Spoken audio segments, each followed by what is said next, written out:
स्थापकाय च धर्मस्य सर्वधर्मस्वरूपिणे अवतारवरिष्ठाय रामकृष्णाय ते नमः।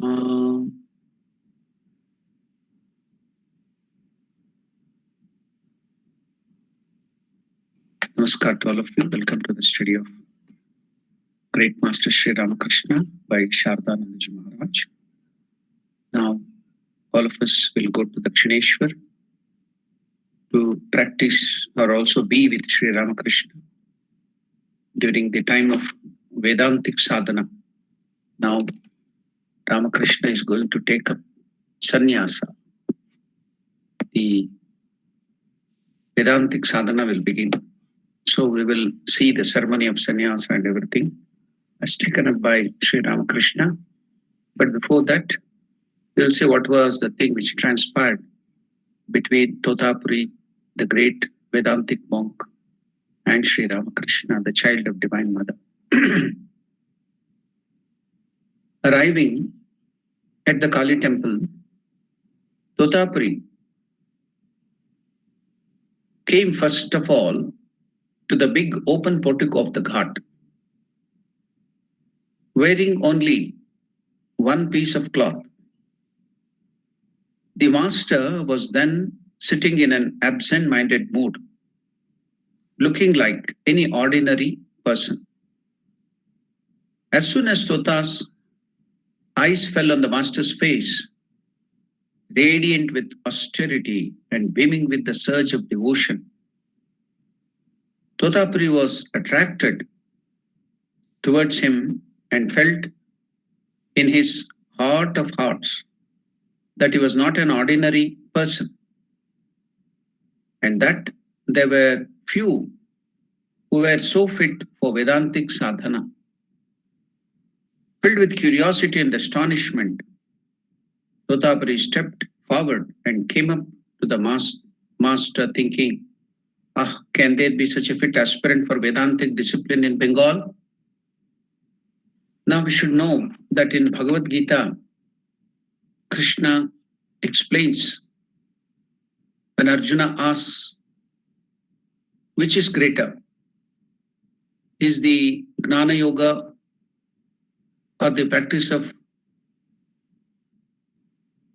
spirituality to God without form, without attributes? That is also called Sankhya Yoga.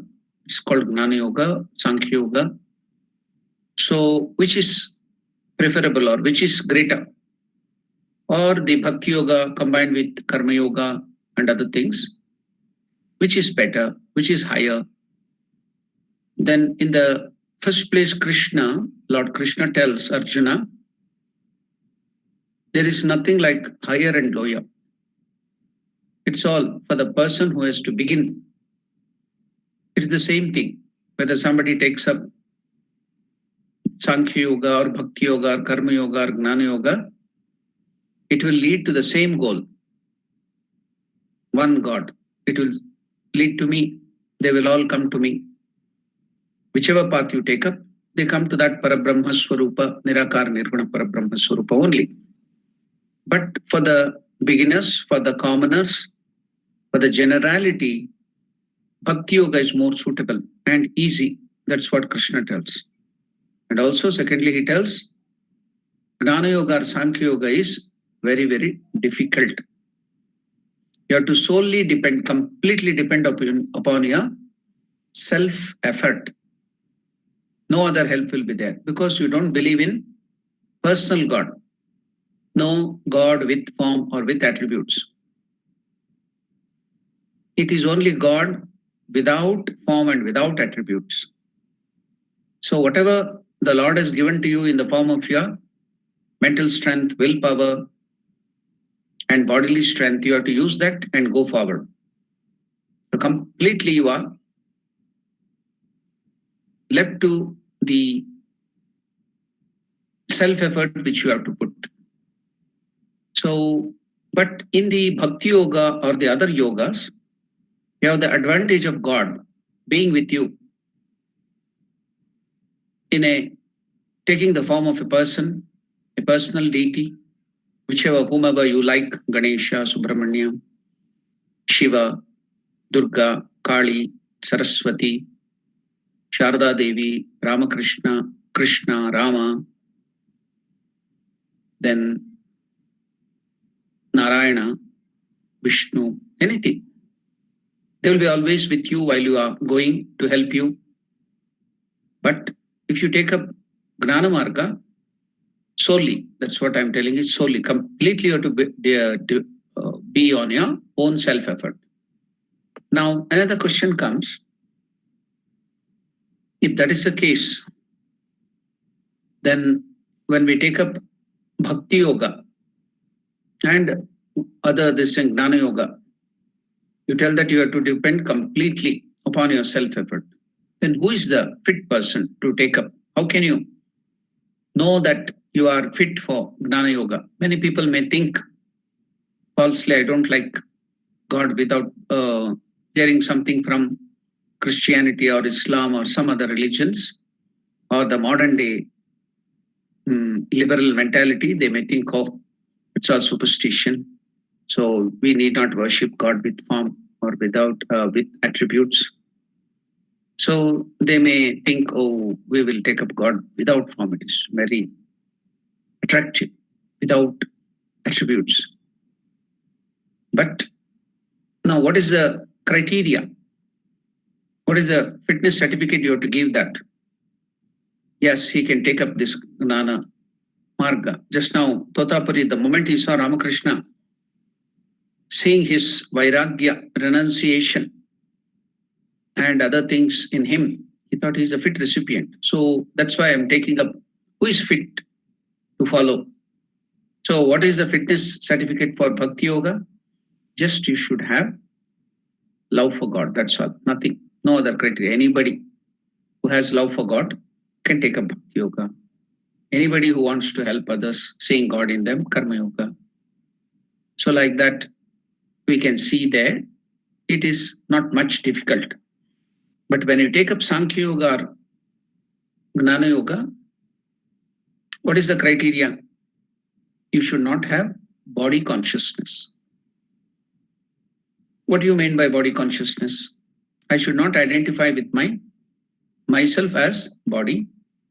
I should not identify myself with the mind and ego. I should start identifying myself with only the Atman, Atma Swarupa, Paramatma Swarupa. So from there you will be taken up to identification, Atma Brahmaik Aikya Gnana. That is the Atman which is behind the Jiva, the living being, and the Parabrahman which is behind the Ishvara, or one and the same. So identification with the Parabrahma Swarupa, there you will have to do all those things. Negation. I have explained that in detail in the Viveka Chudamani, and also Bhagavad Gita, Lord Krishna is explaining about Sankhya Yoga. So on Wednesdays, on Saturdays and Tuesdays, I'm explaining about that Gnana Yoga in detail. It is also there in the Ramakrishna Johannesburg YouTube channel. All that thing is there. Whoever wants to know the Sankhya Yoga or Gnana Yoga, you can go to those explanation of the verses from Bhagavad Gita and Viveka Chudamani and learn it. Now, what do you mean by absence of body consciousness? Now, Ramakrishna and Gospel of Sri Ramakrishna tells that this in Kali Yuga, most of the people are Annagata Prana. Annagata Prana. That means we identify with this body made out of food. We are so much attached to this body. We have identified with this body made out of this food and other things, mind and ego, that we can't even stay giving up our food for one day or even one time a day. One day, if you don't get a cup of coffee in the morning, bed coffee, you'll get so angry. You'll be upset with your wife or husband or children or the maid or anybody for that sake, with your mother. Why? Because you cannot withstand. You are so attached to the body. Everything you think you are the body and you will act accordingly. So you are so much attached to the body. You are full of body consciousness. Even the smallest thing, you cannot withstand the pain to the body. Just like I have seen so many people, the word injection comes up, they will start crying so much that even before the doctor is ready to give them the injection, he's just taking the medicine, putting that hot water inside or the some other thing to disinfect that syringe, and he's putting that medicine into that. Even when they start seeing, they will start loudly wailing, so much afraid of even a small injection. So much they are attached to the body, they can't withstand even small pain. So even if they see that, they will faint. So we are so much attached to the body. So now, how should I know that I don't have even body consciousness so that I am fit? Ramakrishna gives a wonderful test. What is the test to know that you don't have any body consciousness? You climb the tallest palm tree. The coconut tree or the palm tree will be very tall. There will be no branches. It goes up tall. So the tallest palm tree or the tallest coconut tree, you go to the top, climb to the top.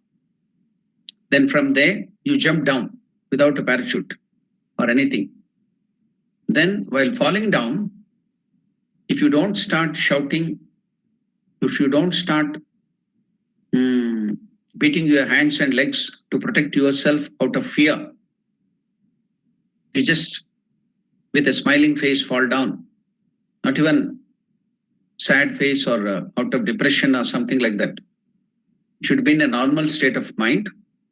Then if you jump from the topmost tall tree, if you don't start beating your legs and hands and crying or showing any sort of fear, if you are just with a smile falling down, then that indicates that you are without body consciousness. After falling down, you not only you lose your body consciousness, you will also lose your body. That's a different thing. That's only a test to know. So you can imagine, just imagine going to the top of this thing and jumping down. You should not be afraid at all. Some people even will have the phobia, height phobia. Some people will have phobia of the water, phobia of the fire, phobia of so many things, phobia. That means you are too much of body consciousness. You can't even see some blood of somebody else, you'll faint. That means you have too much of body consciousness. So when you don't have body consciousness, your idea will be different.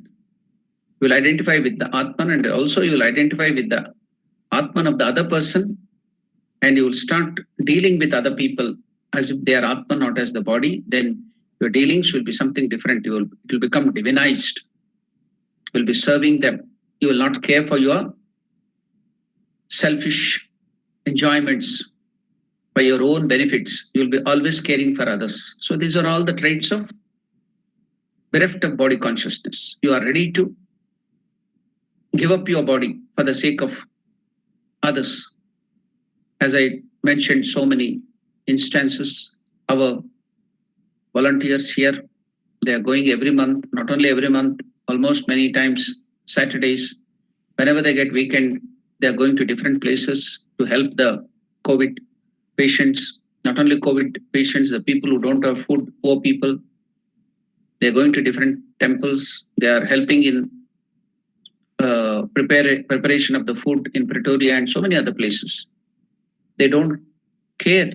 Many people have lost their jobs, retrenched from the jobs. In spite of that, they're not worried about their own selfish gains. They're going to different places. They know that if you go there, chances of catching COVID is too much and you may lose your life. In spite of that, they're going. So that I can tell some traces of bereft of body consciousness is there. You're completely dependent upon the Lord. So like that, you can see another instance of body consciousness. As you go higher, and I have given the example at our normal level. Then if you go still higher, you can see, recently I sent the photo and a write-up of one Swami from Varanasi, from Ramakrishna order. He was a pediatrician, he was a doctor, he was doing so much of service there. And he served so many people. He used to go to different parts of Uttar Pradesh, Bihar, and other places from Varanasi, serving the people, poor people, and cleft that thing, the children, they are born with torn lips. So he was serving them, going to their houses, getting them free operation from the government and other agencies. So much of work he used to do. And he had also a OPD in Varanasi. Is to see that all the people, poor people who has come there, he would not send them back, even though it would be off time, whatever the stipulated time from 4 to 6 or something, you would go up to 8 o'clock, 10 o'clock, because more people were there, poor people. So you would never send them back. So you would not take food properly. And late food, late sleep, less food, no food so many times. So he didn't care for his body, he went on working and working and working. So even at the age of 60 recently, because of the no food for the stomach for at the right time, and even less food or no food. So there was perforation or ulcers, then there was septic shock, and there was we call infection in the intestine, and he passed away. He was even up to his last breath, he didn't care for it. He was just serving, no body consciousness. He was not worried about his body. He was just caring for others, serving them. Just within 60, age of 60, that Swami in Varanasi passed away. I sent the photo, I sent the write up, how hard he used to work and the way he used to work, everything I said. That is at the ordinary level. So I will give you the example of another person, Swami Turiyanandaji Maharaj. He was practicing austerities on the bank of Ganga in Himalayas. So, on every river, there will be two sides, banks on either sides. So he was practicing austerity on this side because in Himalaya, it is dense forest, very dense forest, lot of wild animals, especially the tigers will be lurking everywhere. Very wild and very unpredictable tiger. Anytime it can attack and kill you. Very strong, very fast, agile. So there, on the other side of the bank, there was another sadhu meditating, just like him. On this side, Turiyanandaji, the direct disciple of Ramakrishna, is meditating. On the other side, another sadhu, alone, is meditating in the forest. And suddenly, one tiger appeared and went him. It was very hungry. The tiger went and attacked, any carnivorous animals like tiger or lion or lionesses. When they attack, they first attack the animal, any animal, and catch hold of the neck. They break the neck. They will squeeze the neck so that the blood flow to the brain is stopped and it dies. Then it will eat. That is the normal procedure of the carnivorous animals. They go and catch hold of the neck of any animal. So you can see, some of the videos of how they hunt. So the same thing with human beings. So that sadhu was sitting in meditation, and the tiger came, jumped upon him and caught his neck, and it was dragging him.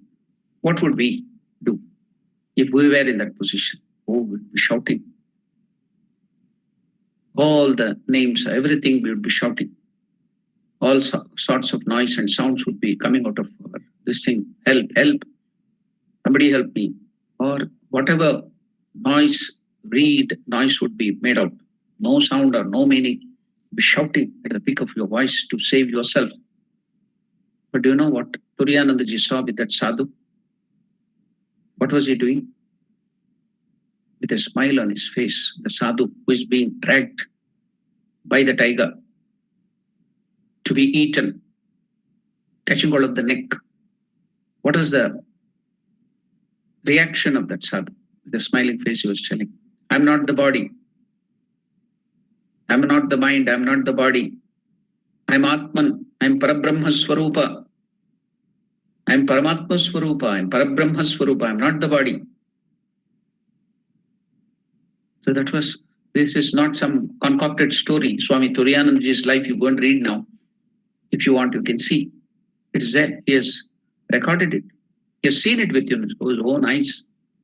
That sadhu was meditating. Told, I am not the body. I am Atman, Atma Swarupa.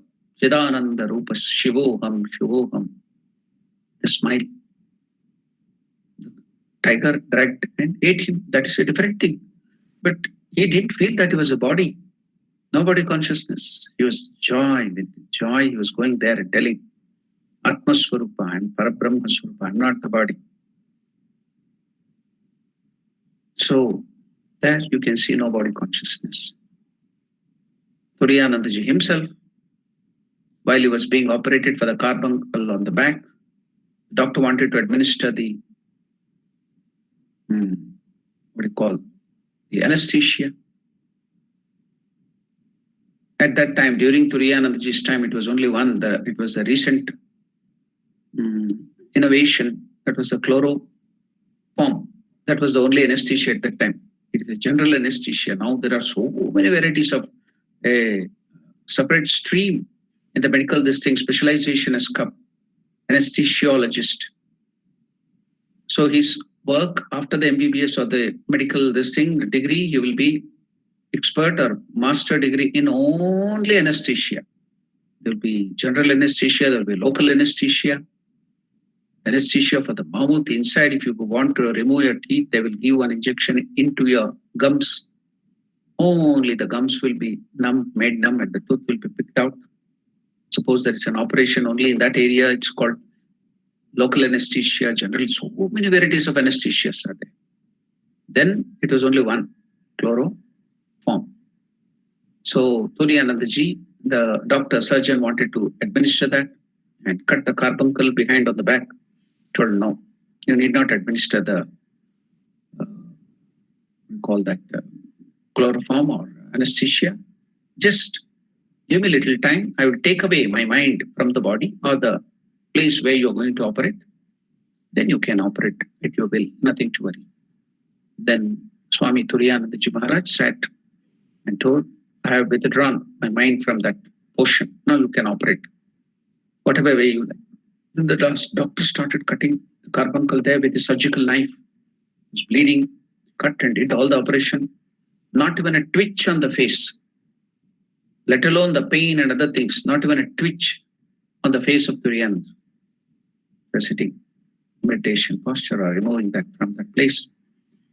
One brahmachari who later on became a very great sadhu has written that meditation and spiritual life book, and he became the vice president of the order. He was a disciple of Raja Maharaja Brahmanandaji. He became the vice president, Swami Yatishwaranandaji Maharaj. He was then the brahmachari. He was a sevak, and he was watching from far the surgery being cut, the bleeding, and seeing that blood and the cut, his wound, he became unconscious, fell down, unconscious.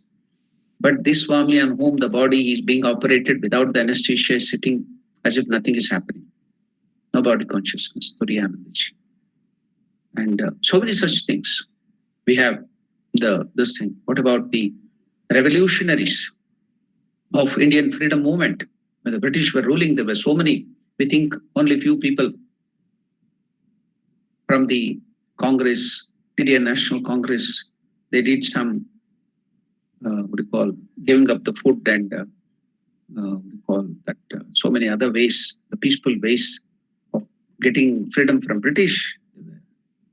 Thousands and thousands of people who gave up their life, they went to the gallows.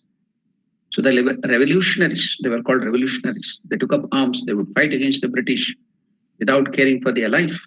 Young Indians at that time. So they would be caught and they would be going to the gallows. Just before going to the gallows, everybody they found, the British officers and the other officers on investigation, they would be carrying Bhagavad Gita. They would be carrying Colombo to Almora of Swami Vivekananda. These two books always would be found in their hands. So with the two books in their hands, Colombo to Almora of Swami Vivekananda and Bhagavad Gita, Lord Krishna in their hands, they would go to the gallows smilingly, with a smile. When they are put to gallows, they will tell, I'll be born again in India and fight for the freedom of the country. So with smile, they would go to the gallows. So that inspired them, Bhagavad Gita and Colombo to Almora of Swami Vivekananda. So after that, seeing that everybody is having this Colombo to Almora of Swami Vivekananda, they thought, oh, Swami Vivekananda is doing something to our British Empire. So there would be always spies following Swami Vivekananda. Wherever Swami Vivekananda used to go, there would be spies watching him, going behind him. And also, after Swami Vivekananda's passing away, there would be spies watching everything, Ramakrishna Ashrama in India, because they thought that they were encouraging freedom movement.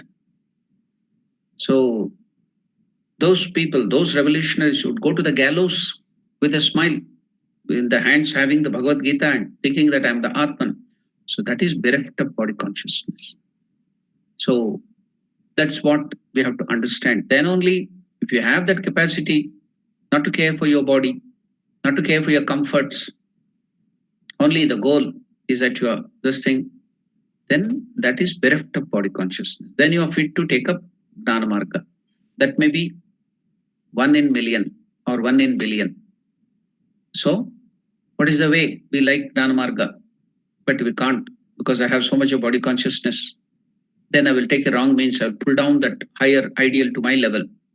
So that's why the best way is Ramakrishna always used to tell Gnana Mishrita Bhakti, to combine Gnana Marga and Bhakti Yoga, Bhakti Marga. Bhagavata is full of that.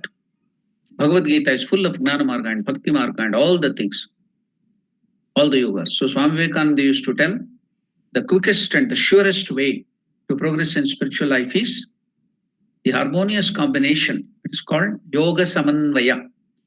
The term coined by Swami Vivekananda is Yoga Samanvaya, the harmonious combination of all 4 yogas. That's why Swami Vivekananda has given the emblem. You know that Ramakrishna Ashrama emblem, the snake surrounding, that is the Raj Yoga.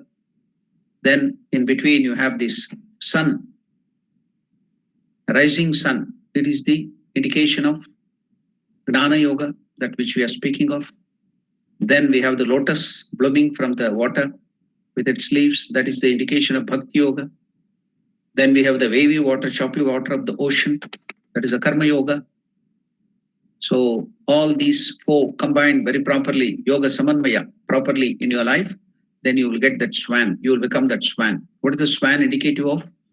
Hamsa, Paramahamsa, because swan has a capacity to, when given, if you mix water and milk, it will separate the water and take only the milk. That's why swan is taken as a spiritual entity. You can see everywhere, Hamsa, Ramakrishna Paramahamsa, Paramahamsa, Hamsa, Hamsa Soham, Soham Hamsaha. So that why is that word Hamsa used? Because of its discriminative faculty to differentiate between the real and the unreal. If you give milk and water mixed together, it will take only the milk and give away the water. Likewise, a Hamsa in this spiritual life or in this world is one who takes only the good and leave away the bad, only the righteous, not the unrighteous, only what is true, to give up all that is untrue. Only you take that is pertaining to God and Atman, and give up all that is anatman, which will deter you from going towards God, all that will take you to the world and make you bad. Give up all those things. So such a person is called Hamsa. Becomes very high, realized soul, then is called Paramahamsa, the greatest. So there you can see that Samanvaya. So you become that Hamsa. You will get that Paramatma Swarupa, Paramahamsa, you will become identified with that Paramatma Swarupa. So that is that emblem. So Samanvaya. So now he saw that he is a fit recipient. The gurus will not give everybody their knowledge. They will see whether he is a fit recipient. Suppose you have some seeds to put to the ground. You will not go and put everywhere and anywhere. You will see whether the tree can grow there, the land and the weather, and everything is suitable for that. Then only whatever seed you put to the ground will give the fruit. It will come up. The tree will come up. Otherwise, if you just throw it everywhere and anywhere, it will not be useful. It will not bear fruit or it will be wasted. So the people who have that realize that they will not give it to everybody and anybody. They will see whether the aspirant is fit. Then only they give. So that too, this Gnana Yoga or the highest thing is for people who don't have body consciousness. The moment he saw Ramakrishna. So how could you see Ramakrishna didn't have body consciousness? See, for 12 years, Ramakrishna did that sadhana, kathura austerities, severe austerities. No food, proper food at time, no bathing, no drinking of water, sitting in one posture. 6 years Sri Ramakrishna didn't sleep. he lost this thing capacity to close the eyes, wink the eyes. So he would fall on the ground, rub his face to the sand, on the sand, Ganga, and cry, Mother, Mother, I want your darshan, I want your vision. He didn't care for the body, he didn't care for his mind or mana, lajja, shame. No, nothing. His care was only Mother, realizing God, realizing God. That's all. God and God alone. That's all. Nothing else. No body consciousness. So you can see that in Ramakrishna too. It never cared for the body. Only God and God alone. So bereft of body consciousness. So he would be sitting in tapasya. Snakes would pass on him. Birds would sit on his head. The jata had grown because no way to make makeup or combing or oiling the hair or oiling the body. Sitting in one posture. No toilet, no urination, no food, no water. Then where is the question of toilet and urination? So just sitting in posture for so many years. Then because the body will go away, it will die. So another sadhu came at that time. The Divine Mother brought one more sadhu who knew that this body is to be preserved. Some great work has to be done by this body. So that sadhu would come, stay there. During that austere time, nobody would be there near Ramakrishna. For years, for months together, he was in one posture, sitting there, meditating, doing tapasya, no food, nothing, in one posture. Then that sadhu is to forcibly put food into the mouth and water, and he would beat with some special wooden plank on his head and back and make that, because no act of peristalsis. What is peristalsis? Now, if you put your mouth, food to the mouth, even if you do Shirshasana, you are reversed, head down under this thing, the food will still go into your stomach. Because there is this thing in the esophagus called peristalsis. The formation of the wall is in such a way that it will only go to the stomach. Whether you are reverse or anyway, it will go only to the stomach. It will not come back. So that is the system the Lord has given here, the pipe. Because now Ramakrishna doesn't have any body consciousness. He's immersed in samadhi. Just in that Parabrahma Swarupa is immersed, no body consciousness, no external consciousness. So the food doesn't go. What will this body work for? The owner is not there, only the Lord. The owner, the ego is not there. No ego at all. So what will this body work for? So no peristalsis. So you used to beat slowly so that the food from here go down, go down, go down, go down, go down, go to the stomach. And be somewhere used to watch that body and preserve that body. So no body consciousness. When he was doing so much of tapasya, that was, you can see that it will come in this life. So that was the severe austerities, no body consciousness. So he's fit. So Totapari could see that radiant and austere face beaming with the surge of devotion. He was attracted towards him and felt in his heart of hearts that he was not an ordinary person and that there were few who were so fit for Vedantic sadhana. Filled with curiosity and astonishment, Totapari stepped forward and came to the master thinking, can there be such a fit aspirant for Vedantic discipline in Bengal, which is the place filled with no Vedas and no Vedanta? It's only Tantra, the Divine Mother worship. So, can there be such a fit aspirant for Vedantic discipline in Bengal, which is saturated with tantric practices? Observing him carefully, observing Sri Ramakrishna carefully, Totapari could see. He asked the master of his own accord. Ramakrishna was in his own mood. He was not even looking at Totapari. He was in his own thinking of Divine Mother. So Totapari on his own accord came and talked to him. Just like I told about Ramachandra, the quality of Ramachandra. Prathama Bhashi, Madhura Bhashi. Prathama Bhashi means you need not be introduced. So now you see the British system is, until somebody is introduced, they won't talk to each other. They may be sitting by the side. Full serious face. Nobody will talk, even look at each other. But the American or the other people are not so conservative.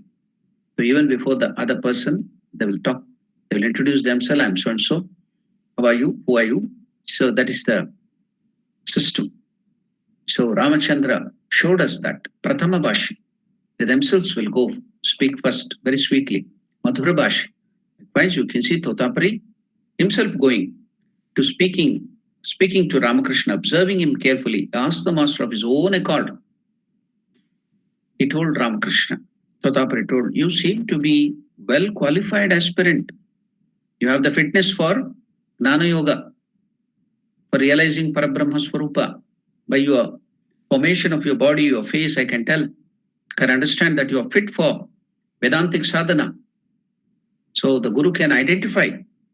So he's telling, observing him carefully, he asked the master, Sri Ramakrishna, of his own accord, you seem to be well qualified aspirant. Do you like to practice Vedantic disciplines? Do you like to practice Vedantic disciplines? The master said in answer to the tall, naked mendicant with matted hair, because almost all the time Totapari would be naked. Sometimes he would be having that lion cloth, one piece of cloth on his body, like Ramana Maharshi has seen. So just one lion cloth. Otherwise, he would be always naked. So Ramakrishna used to call him as Nangta. In Bengali, Nangta means the naked one. So the master said in answer to the tall, because he was from the Punjab, that area, well built. So tall, naked, mendicant with matted hair. So that matted hair is because they don't care for the hair. They don't care for oiling it or taking care of it. So dust will accumulate on that long hair and it will start getting matted. No oil, no special lotions, no shampoos. So the hair will start getting matted because they don't have time to take care of all those things. And also to cut it, it will just grow. They're not bothered about it. So that is why Shiva is having matted hair, because he's always sitting in meditation. No time for all those things. That is the indication. Some people now make matted hair and deliberately, and they will think that they are Shiva. And they will have a clean shaven face. So Shiva also nowadays they seen with no mustache, no clean shaven hair. They will have a matted hair. In olden days, the picture we have seen is Shiva will have big beard, mustache, everything, and the matted hair. That you can understand. No time. Everything is matted. No time for makeup and doing all those things. So Shiva would be like that. But nowadays, the whole picture of Shiva is changed.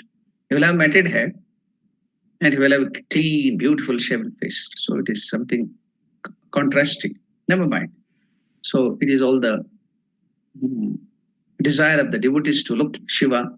It can be done. The Lord is very merciful. You can do that. But in olden days, we have seen Lord Shiva's picture. Even if you go to some of the olden pictures of Shiva, Shiva will be always with the beard, with the all that, everything. And Jata also will be there. Always in meditation, sitting in meditation. So like that, you could see matted hair of this Vedantic monk, Totapari. The master said in answer to the tall, naked mendicant with matted hair, what was the reply of Sri Ramakrishna to Totapari? I know nothing. I don't know anything. I know nothing of what I should do or not do. I know nothing of what should I do or what I should not. My mother knows everything. My mother knows everything. I do according to the will of my mother. Whatever my mother tells me, I do that. I know nothing. The mother knows everything. I should do as she commands. I shall do as she commands. Totapuri thought maybe the biological mother. He has to get permission from the biological mother. He told, okay. Totapuri replied, then go, ask your mother. Go to your biological mother, ask your mother, and come back. For I may not be staying for long. As I told you earlier, these itinerant monks will not stay in one place for more than 3 days. So he told, I will not be staying here in Dakshineshwar for long.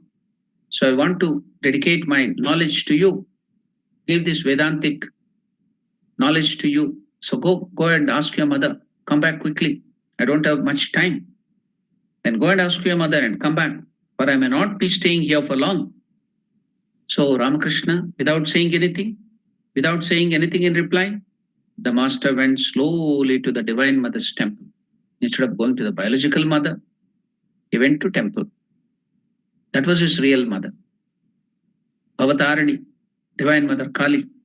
So he went slowly to the Divine Mother's temple. There, in a state of ecstasy, he went to Samadhi, state of ecstasy. He heard the Divine Mother. The Divine Mother started speaking. My child, the mother is replying in advice. My child, go and learn. It is in order to teach you that I have brought this monk to you. I have brought that monk to you. So go and learn, my child. It is in order to teach you that the monk has come here. The Divine Mother has brought Totapuri. Everything in this world, she is the Prana Shakti. Everything happens according to will of the Divine Mother. Nothing happens without in this created universe. Nothing happens without her will. Everything, she is the controller. She has the lock and key for all the liberation and everything. So she's telling, go, my child, go and learn. Go and learn Vedanta. It is in order to teach you that monk has come here. Everything is coming to Sri Ramakrishna. So, in a divine state of semi-consciousness, after hearing that, Ramakrishna was very happy like a child. I have to learn. Divine Mother has brought him. I have to learn Vedanta. So, in a divine state of semi-consciousness, the master then returned to Totapuri, his face beaming with joy because he has got permission from the mother. You want to do something, you want to go to a picnic, you have to take the permission of your father and mother. Then you are afraid whether my mother will give me permission or not. You go and ask, and immediately mother will permit you. You can go. He will give you money, everything. You get so much happy, isn't it? Your face will be beaming with joy. Then you will come to your friends and told, my mother has permitted me. She will even prepare food for the picnic. So you will be beaming with joy. Like that, Sri Ramakrishna's face, because he got permission from the Divine Mother, he came to Totapuri, beaming with joy. So Ramakrishna's face beaming with joy and informed him of his mother's instruction. Informed, my mother, Avatarani, Kali, has granted me permission. She told that you have come to teach me only. That's why I'm very happy. Now, knowing that what the master Ramakrishna meant by mother was not the biological mother, but Divine Mother Kali, was not his earthly mother, but the image of Devi. He thought it was just stone image of Devi. Mother was not his earthly mother, but the image of the Devi installed in the temple. Totapuri, though charmed with his childlike simplicity, seeing the childlike simplicity of Ramakrishna, he was charmed with it. Thought that the attitude of his mind was due to ignorance, Maya, nescience, avidya. That was due to Maya. So, and superstition. We can very well imagine how at this thought, the corners of Tota's lip curved in a smile of pity and derision. So suppose somebody is talking to you and they show their innocence and ignorance, or sometimes you may think they are foolish while talking. Then what will be your attitude? You will not loudly laugh and make them hurt because you don't want to hurt anybody. But the face will show one small smile, that's all. One side of the mouth will go like this. So some sort of laugh of derision. So Totapuri's lip curved in a smile of pity and derision. For his keen intellect did not permit him to have any great regard for deities, because the people who take up Gnana Marga do not believe in the deities, in the personal God. No personal God with form, with attributes. So they don't take up that. They directly go to the completely, they are dependent upon their self effort and they will only take up the Nirakara Nirguna, attributeless, formless, Satchit Ananda, infinite existence, infinite knowledge consciousness, infinite bliss, unbroken, non-dual, Paramatma Swarupa, Parabrahma Swarupa, that's all. So no, at the most, they may believe in Ishvara, the Supreme Lord, Ishvara, that's all. So, for Totapuri's keen intellect did not permit him to have any great regard for the deities. He accepted only the idea of an Ishvara of God spoken of in the Vedanta as the distributor of the fruits of karmas for the jivas, that's all. According to him, beyond entertaining a faith in him, there was no need for worshipping and practicing devotion to him as far as an aspirant endowed with self-control. So that was the attitude of you can see in the Panchabhavas, the rishis of the Vedic times, the Krita Yuga, you can see even now people have such attitude that is called Shanta Bhava. No attitude of enmity, but nothing very intense God. You have this thing in God, Ishvara. Yeah, he is the dispenser of karma. You have to be very good. Everything is on your self-effort. You'll try to realize, why do I need it? I don't have any desires. I don't want anything to be fulfilled in my life. So why do I need a deity? So that is their attitude. So that is the attitude of Totapuri. His keen intellect did not permit him to have any great regard for deities. He accepted only the idea of an Ishvara, of God spoken of in the Vedanta as the distributor of the fruits of actions, the fruits of karmas of the jivas. According to him, beyond entertaining a faith in him, there was no need for worshipping and practicing devotion to him. So you can grasp one aspect of Shanta Bhava. So this was Shanta Bhava practiced by the Vedantic monks or the rishis of the Vedic period. So according to him, beyond entertaining a faith in him, in Ishvara, there was no need for worshipping and practicing devotion to him as far as the aspirant endowed with self-control and given to the practice of meditation on Brahman was concerned. If this was his conception of Ishvara, we can well guess his idea about Maya. So Maya is the power of Ishvara, the power of Brahman consisting of three gunas, Sattva, Rajas and Tamas, that is Maya. That is why the learned monk, also realized monk, looked upon her, the Maya, looked upon the Maya as but a delusion and did not feel any necessity for admitting the existence of her personality. Now, his knowledge of Vedanta, his knowledge of the Parabrahma is incomplete. That's the reason Divine Mother brought him here to Ramakrishna. Now, to help Ramakrishna to take up the Vedantic practice, at the same time, give Totapuri the complete knowledge of Brahman, because he was not accepting. So Totapuri didn't feel any necessity of admitting the existence of her personality, Maya, far less for worshipping or propitiating her.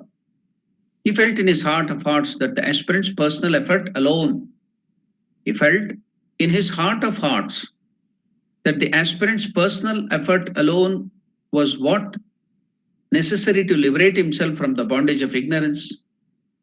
So the personal effort, self-effort, is the only thing which is required for us to realize, to liberate oneself from the bondage of ignorance.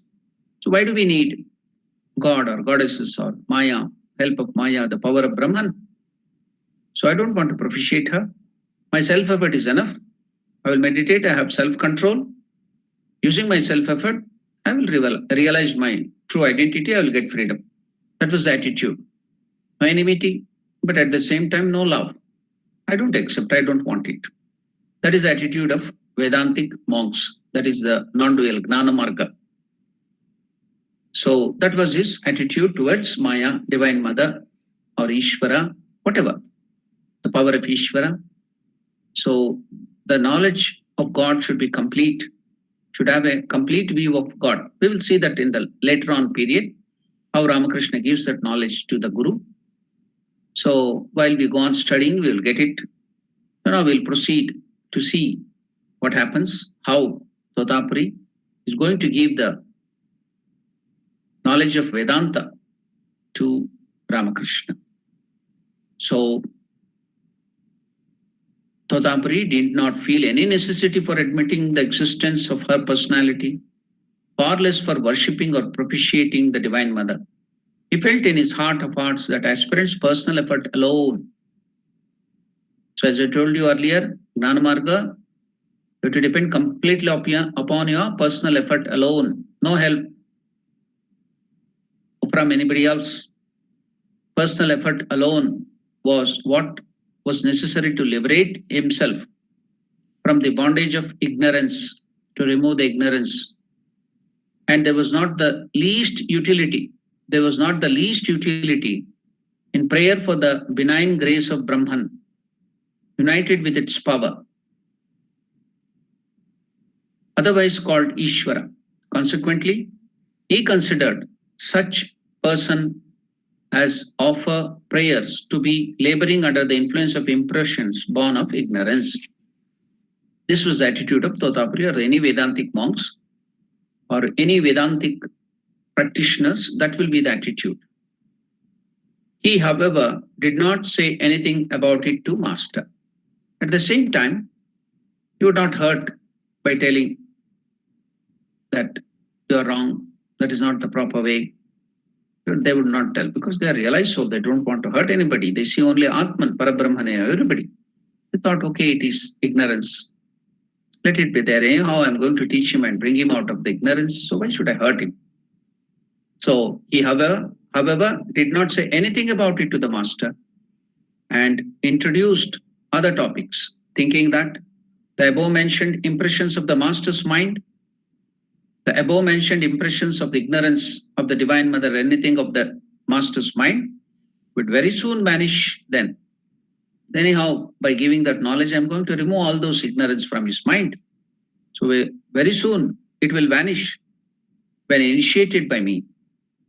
So he would begin practicing the disciplines of the path of knowledge. Then why should I go and tell that whatever you believe is wrong and other things? Anyhow, he is going to get the knowledge. So let me not disturb his mind or pain his mind. Let him have his faith. He said that the master would have to give up his sacred thread.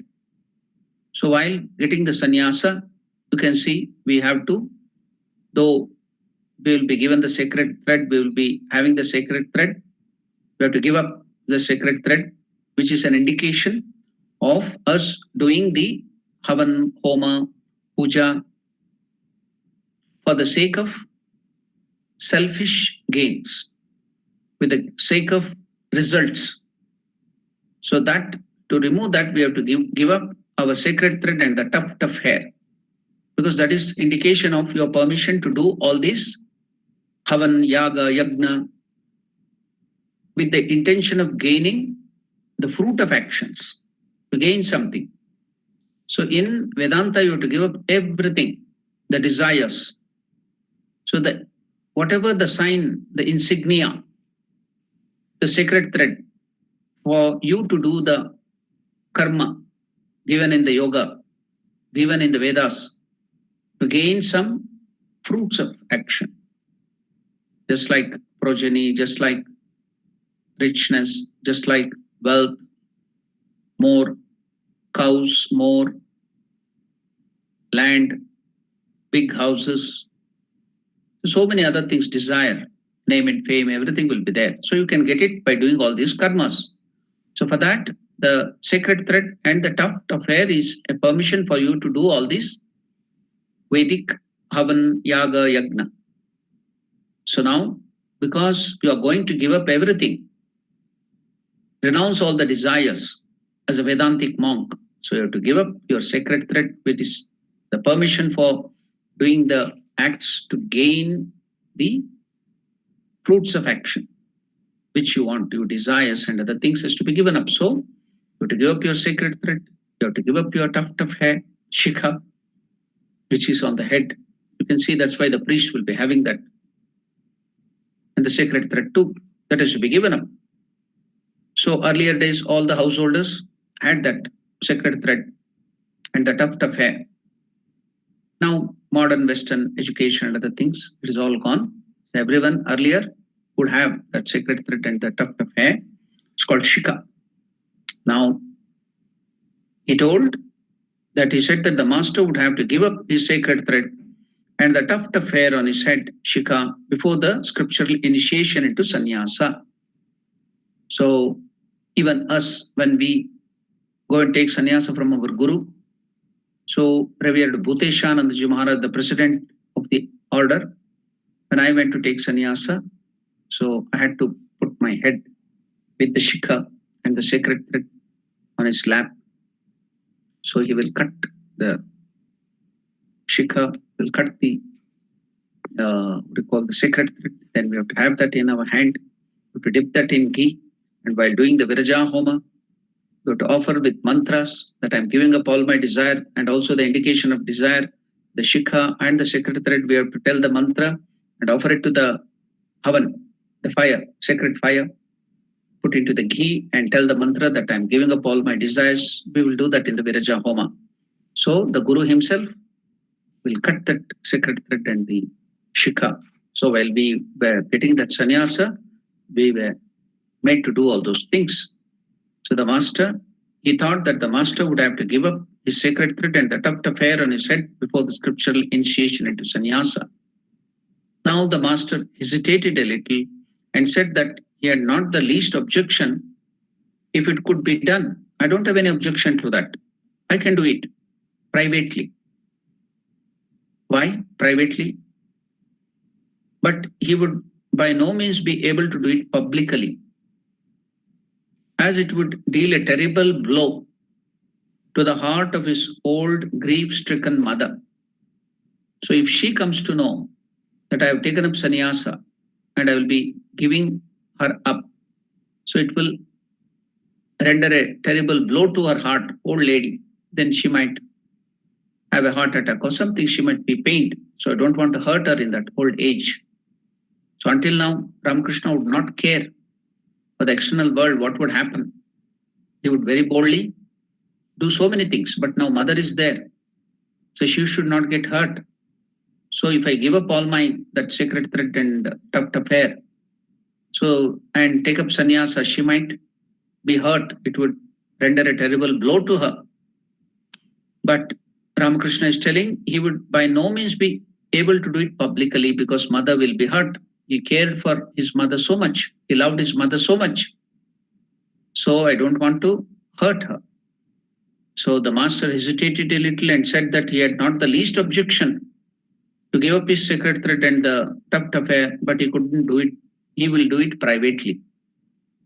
But he would not by no means be able to do it publicly because the news will go to my mother and mother will be hurt, as it would deal a terrible blow to the heart of his old grief-stricken mother. The itinerant teacher understood the reason why the master wanted to be initiated privately and said, very well, I shall initiate you in private when the auspicious moment comes. Then with a view to spending a few days in a suitable place, he came to the beautiful Panchavati. So Totapuri came to Panchavati and started staying there. No house, not inside the house, outside, under the tree or some shed, something like that. So then with a view to spending a few days in a suitable place, Totapuri came to the beautiful Panchavati situated on the north of the temple garden and spread his seat there. Later, when the auspicious day arrived, Totapuri asked the master to perform the Shraddha ceremony and other ceremonies for the satisfaction of the souls of his forefathers. And when those rites were finished, Totapuri made him offer pinda according to the scriptural injunctions for the satisfaction of his own souls. Now, before getting sannyasa, we were also to do it is called Ghata Shraddha. Shraddha is done usually after people give up their body. And also we will do the Shraddha to the people who are already given up their body and they have gone to the world of ancestors, the Pitruloka. Now I think the Pitru Paksha is just over. Yesterday was Mahalaya Amavasya. So that is the end of Pitru Paksha. Paksha is 15 days. Pitru means ancestors. So the Pitru Paksha is just over yesterday, Mahalaya Amavasya. So now we give the pinda, the food and other things to our ancestors. So all that thing, the people, the householders, when you are in the ashrama of Grihastha, and you have to do all these works, giving the pinda and food and other things, water, to your ancestors. But once you take up sannyasa, you can't do that. You lose your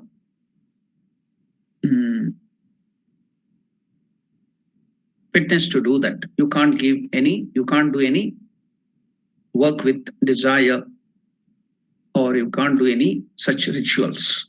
You have to give up only unselfish things can be done. You can do Havan, Homa, just to please the Lord. That's all. Nothing more than that. So no Vedic thing where there will be for desire. Rituals can be done. So you have to give up everything. Even the sannyasins have to give up even Gayatri Mantra too. So now the Guru will make him perform not only the Shraddha, the performance of the Pinda and other things to the living.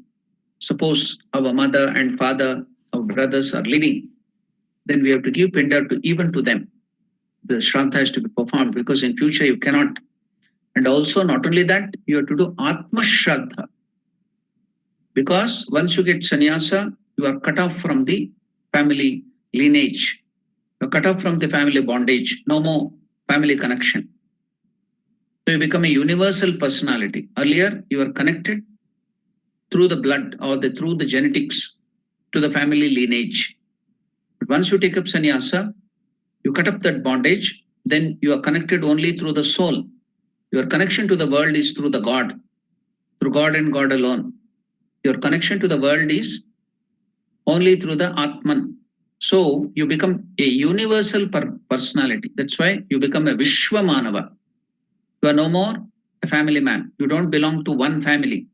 Now you belong to the state, you belong to the society, you belong to the whole world, to the universe. So you're a universal personality. That's why it's called Vishwamanava, Aniketana. No, you don't belong to one house. Aniketana means no more you belong to one house. You belong to the whole universe. So you are connected to the people through the Atman, not through the body, not through the genes. So you have to give up everything. So nobody will perform. So there will be no lineage from you afterwards. So nobody can perform your Shraddha after your death. So you have to perform your own Shraddha, your own last rites. You have to be performed before sannyasa. So before sannyasa, we were also made to do. Before taking up sannyasa, the priest was called and all that ceremony we had to lay down the Durva asana. Durvas will be placed. That will be asanas. Then all your forefathers will be called. Even if the father and mother are living, you have to give them. Then the belief is Lord Vishnu. Because each time we have to tell the mantra, Gaya, Ganga, Gadadhara, Hari. Every time we give that pinda, the mantra which is told is Gaya, Ganga, Gadadhara, Hari. So Gaya Vishnu is the person who gives all this pinda and help the people. So that is where from Ramakrishna has come. Ramakrishna's body has come from that Gaya Vishnu only. So the Vishnu. So we have to tell that name. So when we give to the people who are even living, brothers, sisters, and anybody who can give at that time, friends or your father and mother, when you are giving, that will be the last. So at that time, if they are leaving, then Vishnu will keep all that pinda in his left hand. Then whenever they pass away, give up the body, he will give that pinda to them. Because now you can't give. So you will have already given to Lord Vishnu. Vishnu will be keeping it in left hand. Gadadhar Vishnu will be having that in his left hand. Then whenever those people, your near and dear ones, they pass away, he'll give that pinda to them. That is the belief. That's why Shraddha, faith. comes the word Shraddha. So even oneself, generally we have to do that giving the thingis in Homa, Havan or Shubhakarya. We have to give like this way. In the Aparakarya, Shraddha, we have to give like this. Reverse. That's why while you are serving food and other things, our elders used to tell, if we give the food like this, they will be happy. If you give food like this, they will be unhappy. They will tell, what are you doing? Serve the food properly. You couldn't understand why. So if you give like this, that is Shraddha, Aparakarma after the death. So this way they used to give this way. All this way. And even by doing the Aparakarya, we have to change the direction of the the sacred thread. Everything, even putting this now chadar or the upper cloth I have put this way. This is for Shubhakarya. Suppose when we are doing for the death ceremony, we have to do it reverse. Everything is reversed. So now at that time we have to take the pinda or whatever, and we have to think myself as Lord Vishnu. You have to feel that I am Vishnu. Then you have to give that pinda on your leg, on your own leg. You have to apply that pinda, thinking you are the Vishnu yourself. So that is Atma Shraddha. That is Shraddha will be done. First you have to call all your ancestors from the father's side, father's father, father's mother, Pitamaha, Pitamahasya, Pitamaha, Matamaha, Matamahasya, Matamaha, like that 3 generations. You have to call all the ancestors, then give them. I could feel the day when I was doing that Shraddha Karya and calling them and giving, their coming and taking. And I was floating in air. I could feel that every bondage is being cut. My family bondage is being cut. All that bondage. I felt very, very happy, so light. All the bondages of mine. I'm now no bondages of the family now to pull me down. I belong to God now. So that was the Shraddha ceremony. Then after that, after giving to all your distant relatives and other things, even who are living and non-living, not non-living, it is who are given up their body, then to yourself you have to give that Atma Shraddha. So we all performed that before sannyasa. So here Ramakrishna is also being made to do that. So once you do that, then after that you cannot do any activities which is for result. The Vedic karma, where there will be, suppose there is Havan, Homa or Puja, which is for the result, Kamya karma. It's called Kamya karma, something to gain something. You can't do that.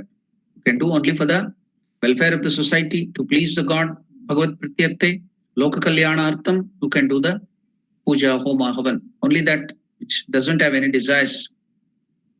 So you lose all those things. Only you can do that. So traditionally you can't even touch fire. But Krishna has given a different twist to that. Whenever the chance comes, I will explain about that, not now. So we shall go forward. I wanted to tell about what is that Atma Shraddha before sannyasa, why it is done. So I have explained about it, why Ramakrishna had to perform that Shraddha before sannyasa. After that, they can't do anything. So it so happened after Ramakrishna's mother gave up the body, Chandramani Devi. Now he loved Mother Sharda Devi so much. Sorry, not Sharda Devi, Chandramani Devi, the mother, his mother, so much that when she passed away, Ramakrishna, though he had taken sannyasa, he wanted to give tarpana, Sharda, just taking Ganga water and giving tarpana to the mother. Because now he has taken sannyasa, he has lost all that. He can't do it. So when he took the water, to give tarpana to his mother, he couldn't, the hand would not, that Kalita Hasta, the hands became like this. Water would not stay in his hand because he has taken up sannyasa and Shraddha karma. He can't do any karma with selfish gain. He wanted to give tarpana, his hand became like this, opened up. Water would not stay in his hand. It's called Kalita Hasta. He can't give. Though he wanted to give because his mother, he loved his mother so much, he wanted, because he's a sannyasa and he can't do that. His hand became like this. Water would not stay in his hand. So that is sannyasa. Before sannyasa, they have to do this.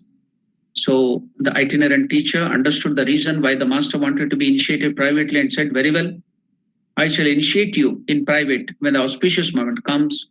Then with a view to spending a few days in suitable place, he came to the beautiful Panchavatis situated in the north of the temple garden and spread his seat there. Later, when the auspicious day arrived, Tota asked the master to perform the Shraddha and other ceremonies for the satisfaction of the soul of his forefathers. For the satisfaction of the souls of his forefathers. So now you can see the importance of Shraddha for the householders. They have to do it to please the forefathers. So then they will take care of them. They will come, they will be just like guardian angels protecting you if you are doing that. Shraddha, feeding them nicely with Shraddha, the householders have to do it. If the ancestors, your husband or anybody, they are this thing, if you go on giving, they will come and they will protect you. The ancestors are there, they will come and protect you, they will give you whatever the desires, your children, you can have children, you can have wives. So if you're not performing properly all these Shraddhas, then they will have trouble in marriage, you'll have trouble in getting children, all those things for the householders, it will happen. So you have to nicely take care of the ancestors. But once you get sannyasa, you lost all those rights. You can't do that. Because you belong only to God. No family bondage, everything is cut off. So now, but you are connected to all the human beings. You are now relatives of all the human beings, but not through the blood and genes, but through the Atman, Paramatma, through consciousness. So now, Tota asked the master to perform the Shraddha and other ceremonies for the satisfaction of the souls of the forefathers. See, Vedanta too permits to do before sannyasa. So that means how true it is. They will be satisfied. So the Shraddha and other ceremonies are done to satisfy. If you don't satisfy them, then you'll be in trouble. There will be so many troubles. Father and mother will be very, very happy to help you. But when you don't care for them, then so many troubles will start coming to you. So with great Shraddha, faith, you have to look after you even after the death. That's why I told on the day of explaining it to the children, I gave the example of the father of Aurangzeb, maybe Shah Jahan, not maybe Shah, I don't know, forgot the name of father of Aurangzeb. So Aurangzeb, this thing, his elder brother was put on the throne because he was a good man. He was very loving to everybody. So he was put on the throne, the Mughal Empire. So now Aurangzeb was ruthless and cruel. He didn't like that his brother, being the elder brother, being the king. So he usurped the kingdom. He stealthily made pact with all the bigots and other people, the other soldiers, and he took over the command. He jailed the father, he killed his brother, and became the king Aurangzeb. And he was very ruthless and destroyed everything all connected with Hinduism. Vrindavan was razed to grounds. Vrindavan, the play of Krishna, the temples were destroyed by Aurangzeb. He was such a ruthless person. So he destroyed everything. Kashi, Vishwanath, everything. So now that person, he had put his father into the jail and he would give only little food and little this thing in a broken pot or something. So that's father of Aurangzeb. He wrote a letter to his son Aurangzeb.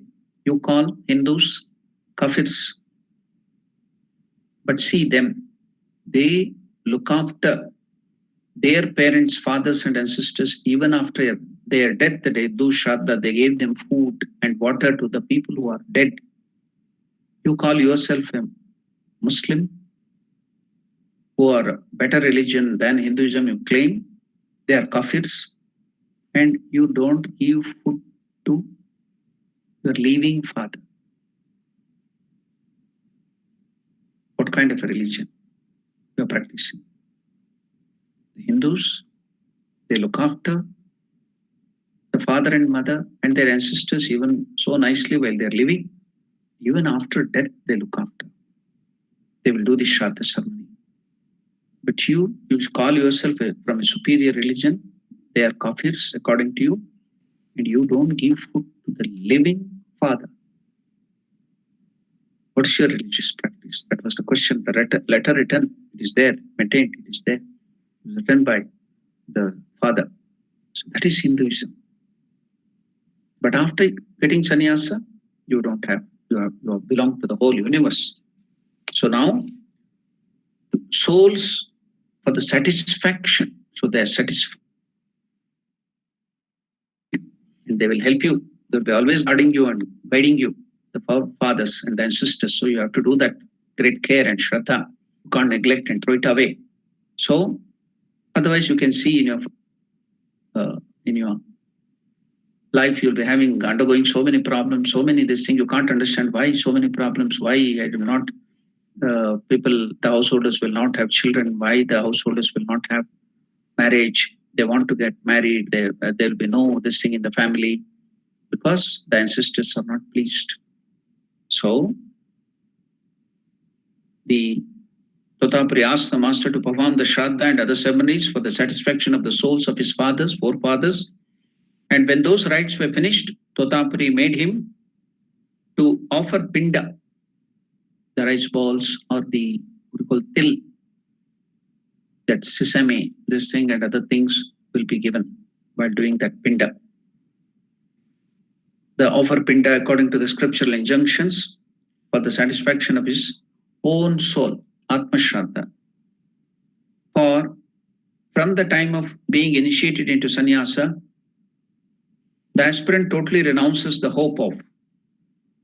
So, from the time of being initiated into sannyasa, the aspirant totally renounces the hope of and the right to attainment of any of the worlds. Then he has to give up the desire to attain any worlds after the death. I told you, after this bhu, there is Pitruloka, Bhuvaha, Suvaha, the Swargaloka, Bhuhu, Bhuvaha, Suvaha, Tapaha, Mahaha, Janaha, Tatiloka. Like that, in between, there are so many other Yakshaloka, Gandharvaloka, Kinnaraloka, Kimpurshaloka. Below, if you go, there are 7 lokas, Nagaloka, Atala, Pitala, Patala, Rasatala, Talatala, like that, 7 below, 7, 6 above, other than the earth. So we will do all these good karmas to attain all those things and go and enjoy there. So once you take up sannyasa, you have to give up the claim to any of the lokas or enjoyment of any of the lokas. So you give up all the claim, no enjoyment in any lokas even after death. Only God and God alone. That is sannyasa. So no going to any other lokas, no going to any Yakshaloka, Kindraloka, Swargaloka or anything. Only God and God alone. So that is sannyasa. That's why you can't do any ceremonies after that. For at the time of being initiated into sannyasa, the aspirant totally renounces the hope of, even the hope of, and the right to attainment of any of the worlds, no more any worlds, such as Bhuhu, Bhuvaha, and Swaha. That is why the scriptures enjoin his offering pinda to himself. The Gayatri Mantra, the first line itself is Bhuhu, Bhuvaha, Bhuva, Swaha. So they are going to tell, while you are doing the Vyahruti, when you are doing the Sandhyavandanam, you have to tell all these lokas, 7 lokas, that is Bhuhu, Bhuha, Suvaha, Tapaha, Maha, 7, Atala, Pitala, Patala, Rasatala, Talatala, and all those things, 7. You have to tell all the names and give that Arghya and other things to that. While you are doing Gayatri Mantra, Sandhyavandanam, you have to do all those Vyahrutis, you have to do the puja there. So that is indicating there. Only 3, they have given the 3 lokas because it includes all other lokas. Suppose there are so many people, you can't tell everyone's name, you have short time. What you will tell? Rama, Govinda, Hari and all others. Likewise, Bhuhu, Bhuha, Suvaha means all these 14 lokas. So that's why scriptures joining is offering pinda to himself. After that, no more work connected with his personal things, no selfish things, no selfish work, only dedicated to God and the service of the society. So service of the poor, service of the people, service of the society is to dedicate himself only God and to please the God and God alone. No lokas, no enjoyment, nothing. So that is, you have to give up even the enjoyment of another world after death too. No more Bhuha, Swaha, Pitraloka, Swargaloka, Yakshaloka, Kinnaragaloka, nothing. Swargaloka. Only God, merge in God. So the master submitted himself without reserve. One more irony, one more contrasting or something special can be seen here. We believe that when we do this Shraddha, Gata Shraddha or anything, it is given, it's the Lord is Gaya Vishnu, Kadadara, Gaya Vishnu. And we have to give that pinda to Gaya Vishnu, and he will be keeping it in his left hand when we give up our body. So he'll give that pinda to us as the last thing. So now Ramakrishna, who is Gadadhara Vishnu himself, is taking sannyasa, and now he has to do his own Atma Shraddha, and he has to take that pinda and give it to Lord Vishnu, Gaya Vishnu, to keep it and give it after death. And whom will he give now? Ramakrishna. Whom will that Lord give now? Ramakrishna himself is Gaya Vishnu. And he is giving that to Gaya Vishnu to give it to him after his death. So that I just imagining that I felt the irony, the contrast, and I'm enjoying that situation. Lord Gadadhara, in the form of Ramakrishna, is giving that pinda to Gaya Vishnu, who is none other than Ramakrishna. So I could imagine that and feel that. The master submitted himself without reserve to anyone whom he ever accepted as a spiritual teacher. And it is bidding with absolute faith. Whatever the Guru used to tell, so Ramakrishna would follow that with utter faith, no doubt at all. The master submitted himself without reserve to anyone whom he ever accepted as a spiritual teacher. And it is bidding with absolute faith. Therefore, it is needless to say that he followed to the letter what Totapuri now asked him to do. He performed the Shraddha and other preliminary rites, everything he performed, the Shraddha and other preliminary rites, kept the necessary fast. So you have to fast. For us during the time of Shraddha will come Shivaratri. It is generally done during Shivaratri. So it starts with Shivaratri, you have to fast. Then Shraddha, you have to fast. Then Ramakrishna Jayanti, midnight, not even midnight, at 2 o'clock or 3 o'clock. The sannyasa, midnight, early in the morning, 2 o'clock, 3 o'clock. You have to go to Ganga at 1 o'clock or 1:30, take a bath in that cold water, 1:30, then come to the shrine. So then 2:30, the Homa, Virja Homa, the Homa Kunda will be there. Then all that, our Gurudev will be sitting there, the president of the order, to give the sannyasa, cut off our shikha and the sacred thread, and give us the mantra, sannyasa mantra, everything. The Mahavakya, one of the Mahavakya will be given, then the Presha mantra will be given, then the Hamsa Gayatri will be given. All that mantra of the sannyasa will be given by the Guru himself, the president of the order. So early morning, 2:30, all that thing, take the bath in the Ganga, come, and the Guru will give everything.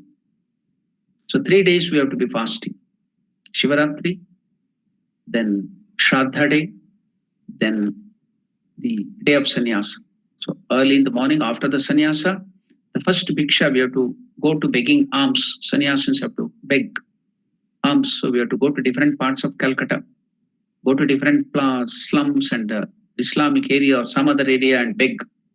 Narayana Hari. If they give the food, you have to accept. Otherwise, if they scold you, whatever they do, you have to pray for them, welfare, and come back.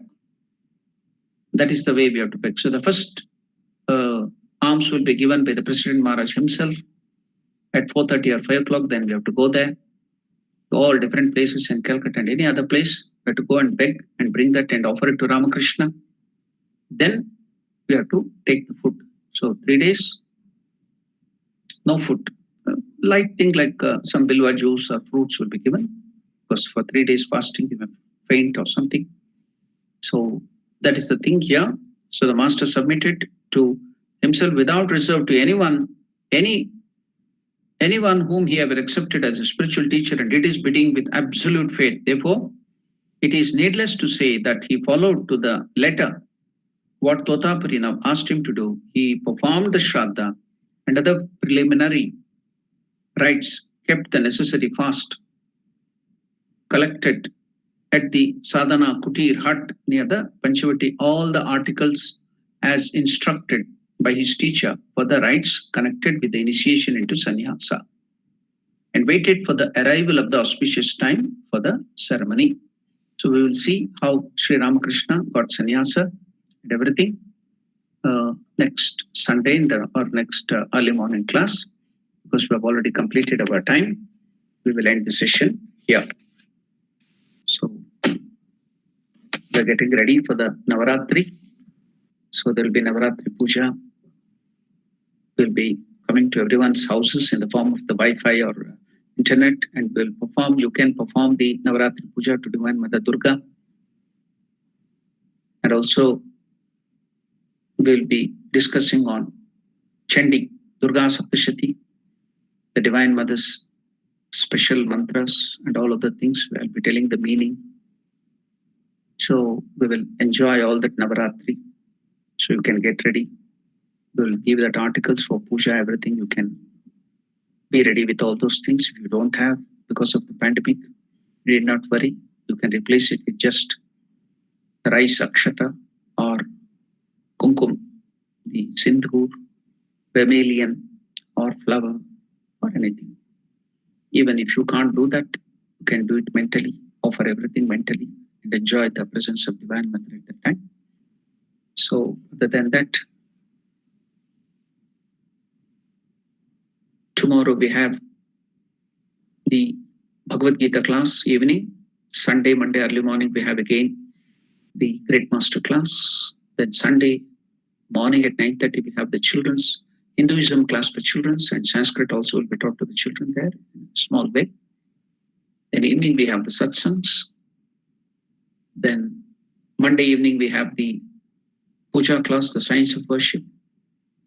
Then Tuesday evening, we have at 6:30, 6 o'clock, South African time, the Viveka Chudamani, the Crucible of Discrimination, where all this about Vedanta is taught, Atma, Parabrahma, Swarupa, everything. Wednesday, we have Bhagavad Gita, the second chapter, the 62nd shloka verse is being taught. So we are all welcome to all this discussion.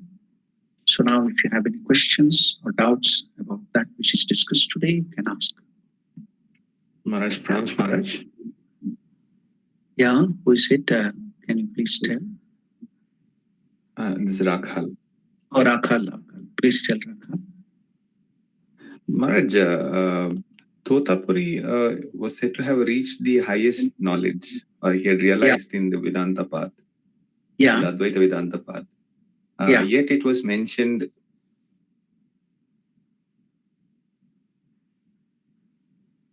I can't hear. There was a cut, breakage. How it is to be interpreted, Maharaj? So suddenly there was a break. I think you have to repeat the question. I could hear only up to he had got the Advaitic knowledge. Then I couldn't hear. There was a break. Yet there seemed to be some knowledge that he had to gain when he came to Sri Guru Maharaj. Definitely. So how is it to be interpreted, Maharaj? Because he had reached the highest. Now, do you know that Lord Ganesha is called as Vinayaka or the Ganesha? Because even there will be difference in the knowledge you gain. So amongst the people who have gained knowledge of God or Parabrahma Swarupa, Ganesha's is the highest. That's why it's called Gana Isha, is the Nayaka, no more higher than the knowledge, because he used to see his own mother and father in every living being. So there will be even the difference in degrees by the knowledge you gain. So Totapuri's knowledge was not complete yet. He had known about Parabrahma Swarupa, but the same Parabrahma Swarupa is also appearing in this world as the Ishvara or Maya and whatever is this, that is called Vijnana Avastha. This is Gnana. Totapuri had gained Gnana according to Vedanta, the knowledge, the consciousness. But the same thing has come down to form this world, even in this world. That knowledge that is called Vijnana was not attained. So Ramakrishna used to always tell, suppose while you're going up to the roof, you'll be climbing the steps one by one. So you'll be giving up the steps one by one to reach the roof. Now negating all the roof. You want to go to the roof, so you'll be negating, you will giving up all the steps lower and then go to the top. But once you go to the top, you will see that it is the same mortar, it is the same cement, it is the same bricks which is making the roof, is also making the steps. Then you will see, oh, all the steps which I now gave up as useless and that was not God.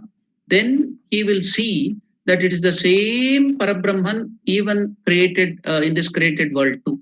So that is called Vijnanavastha, that Ramakrishna used to always tell. So now Totapuri has gained Gnana.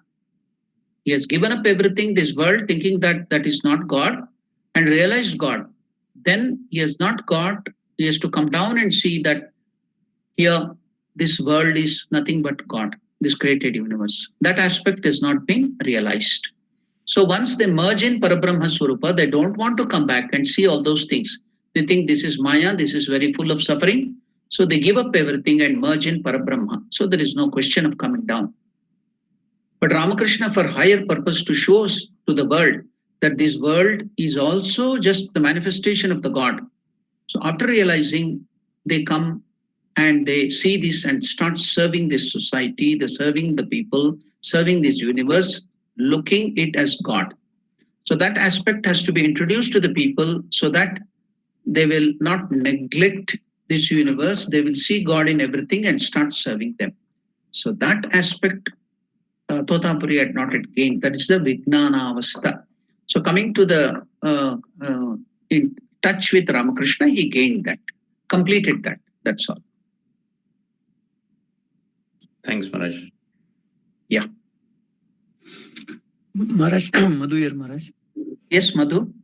Yeah, so during initiation of Thakur by Totapuri, you said there is a sentence where you said he had to forbid or take the bidding of all previous teachers or all previous gurus before taking this initiation. Why is that necessary to have only one guru, or he had to? Why does he have to take the bidding of all the previous gurus?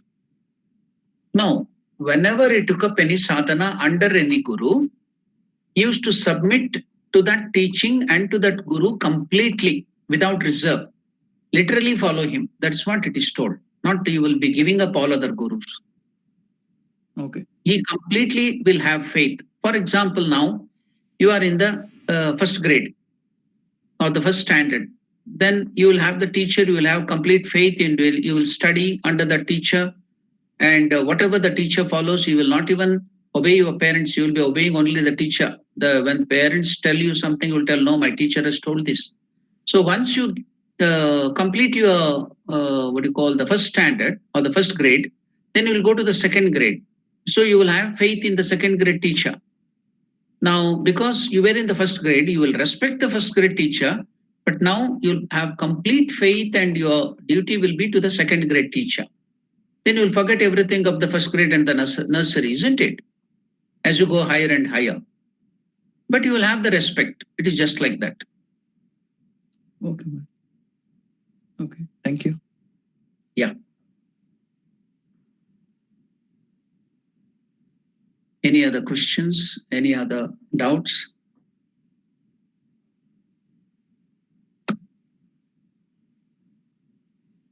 Okay, then we will close the session with a prayer.